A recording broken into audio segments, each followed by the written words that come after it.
بسم اللہ الرحمن الرحیم۔ سوائے رب کے کوئی نہیں ہے جو تمہیں عطا کرے، تمہاری خالی جھولی کو بھر دے۔ وہ تمہیں مانگنے کے طریقے بھی سکھاتا ہے۔ کبھی کبھی خاموش رہنا بہتر ہوتا ہے، بجائے اس کے کہ آپ لوگوں کو بتائیں کہ آپ کیسا محسوس کر رہے ہیں، کیونکہ یہ چیز تکلیف کا باعث بنتی ہے کہ لوگ آپ کو سنتے تو ہیں مگر سمجھ نہیں پاتے۔ صبر کا گھونٹ دوسروں کو پلانا آسان ہے، خود پیتے ہوئے پتہ چلتا ہے کہ ایک ایک قطرہ کتنا مشکل ہوتا ہے۔ جو شخص آپ کے دل کا سکون کھا جائے، اسے آپ کے دل میں رہنے کا بھی کوئی حق نہیں۔ اس رنگ برنگی دنیا میں خود کو اللہ پاک کے رنگ میں ڈھال لینا ہی اصل کامیابی ہے۔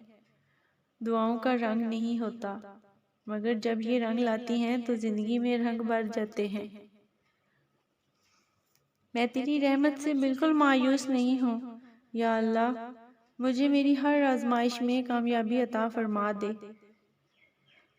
اللہ فرماتا ہے جب کوئی ٹوٹ کر مجھے پکارتا ہے تو میں اس کی دعا قبول کرتا ہوں، اس کی تکلیف کو دور کر دیتا ہوں۔ میری لاکھ برائیوں کو جانتے ہوئے بھی مجھ سے بے حد محبت کرنے والا صرف میرا اللہ ہے۔